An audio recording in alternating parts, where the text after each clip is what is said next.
காணாத கண்களில்லை, காணாமல் நாளது நகர்வதில்லை.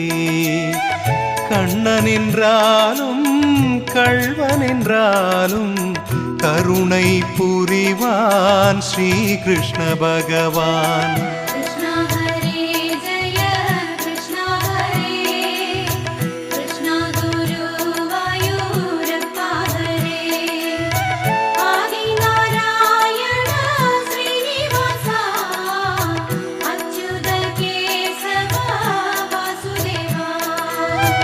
அழகிய கண்ணனின் அடிதனை எண்ணுவர், அவனது தொல்லைகள் அனைத்தையும் தாங்குவர்.